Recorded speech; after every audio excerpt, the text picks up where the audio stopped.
Well, hello there. It's been a couple of weeks, but here I am again. It has been a very interesting past couple of weeks, though I do want to note that today is the anniversary of the 19th Amendment that brought the right to vote to American women across the country. Um, Something you realize has only been in effect for a little over 100 years at this point. So that's kind of frightening if you think about it. So we need to get out there and vote every single election if we want our voices to be heard and if we want to avoid having that vote taken away from us. Because trust me, there are certainly people out there who want that to happen right now. So, on to other things that have been going on. We had the student loan forgiveness program finally enacted essentially yesterday. And of course, the conservatives are absolutely over their peanuts about it.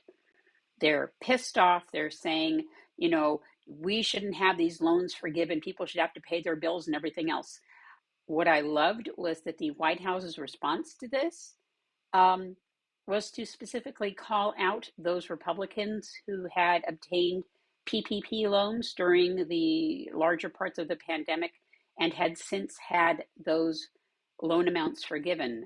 The largest amount I believe I've seen so far is in the neighborhood of $3 million forgiven for loans bestowed upon the Kushner family's various companies. Keep in mind that this is Jared Kushner's family, Jared Kushner, the son-in-law of the Fap Weasel. So I'd say there's a little bit of favoritism and nepotism going on there. Newsmax, a very ultra-conservative site, had loans in the amount of $2.5 million forgiven for PPP loans. And the list goes on. There are numerous Republicans who have received forgiveness for loans in amounts of 100,000, 200, 300,000 on up. And as I said, the biggest I saw was for the Kushner family companies. It is interesting where it is apparently a bad thing for people to be forgiven even $10,000 to $20,000 of their student loans, but it's perfectly fine to have a $3 million loan forgiven where there's no requirement to pay it back. What is this double standard here? And then there's the idiot that I saw today who insisted that the executive order that provided for student loan forgiveness, he claims it's unconstitutional and that it needed an act of Congress. So that means, I suppose, that the Fap Weasel's actions on federal taxes during his time in office, that would be unconstitutional as well, or he's okay with it. He's only mad because a Democrat did this. Because I rather think it's the latter here that he really has a problem with. I mean, this is insane. The cost of an education is nuts. When I graduated high school in the early 80s, here in California, anyway, community college was free to sign up for classes. You still had to pay for your books, and the price of books, as then as now, is still insane. And we didn't have ebooks at that point, but trust me, the cost of ebooks for a college text, it's still insane. It makes no sense to me at all about those prices. But anyways, so in that time, it's no longer free to go to community college in California, or I'm assuming probably most other states. That's also an issue. When I was in college, the general idea was you went to community college, you got your associate's degree, you did your first 2 years there, and then you would transfer to a regular 4-year college to do the rest of your degree and get your bachelor's and then anything else you wanted to get. So it helped to cut down on expenses because of the cost of schooling. Now, you've got the for-profit colleges out there, and there are numerous ones. There are several that have gone out of business because of fraudulent practices. Corinthian colleges, Apollo colleges, University of Phoenix has gotten dinged, Kaplan College closed up shop technically and then reopened under another name because they went through the whole thing of promising the moon to people who were looking at going back to school, and instead, gave them a little toy moon, I guess you could say.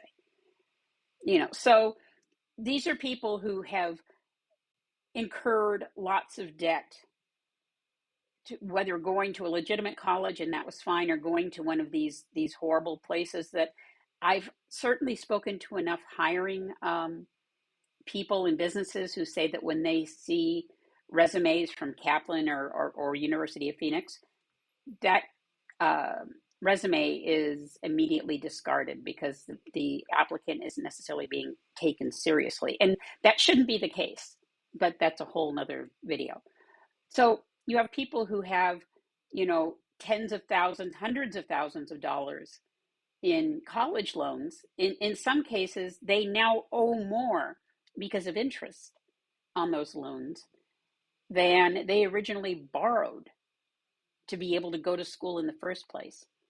And it's not just people who graduated college who have these loans. There are people who started college and for whatever reason did not complete their degree, and they still have student loans.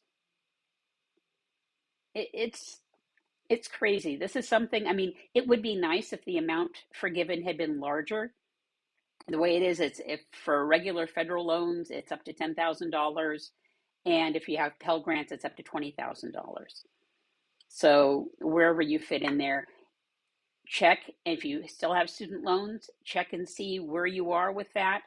Go through the federal website and see, what you qualify for, because anything, $10,000 or $20,000 is still money. And if you can take that off your balance, that's awesome. And my understanding is they've also lowered the interest rate to 5% from, I believe it was at 10%. So there's so much going on. You have people bitching and pissing and moaning about it. And the majority of them, if you look at them on Facebook and things like that, you will find that they tend to be Trump supporters. They watch Fox News, they watch Newsmax, OAN, any of those particular things. And they can't see the forest for the trees. And that's wrong. Very, very wrong. So I encourage you to, as I keep telling you every time I run a video, make sure you vote in every election. I am pleased, by the way, to say, speaking of voting, that the judge who decided that a 17-year-old girl was not mature enough to decide upon an abortion, but was mature enough to have a baby, was actually voted out of office this last Tuesday. So that cheers me immensely. So there's that. And this is an example of your vote having an effect on things, because his decision on that clearly impacted his ability to retain the office he held. Don't forget that. Your vote does matter. So I'm going to close this, encouraging you to vote, encouraging you to keep track of the news. And don't limit yourself to one site as to what you're getting your news on. You need to look around. You need to look at different sources. Make sure they're legitimate. I don't claim that my channel here is the be all and end all of anything. You may watch my videos, and that's great and that's wonderful, and I appreciate your being here. But also look at other sources. Look at Trey Crowder, the liberal redneck. He's got some amazing videos. He's a very smart guy. Go to Jim Wright's Stone Kettle site and or his Facebook group. Very intelligent guy, retired career, Navy, very good head on his shoulders, and always a really good read. I really enjoy him a lot. So that said, I will bid you adieu. This next week on Tuesday, I am heading to Chicago to attend WorldCon. It's our 80th. So I will try to get a video out this next week. Can't make any promises, but I will certainly try.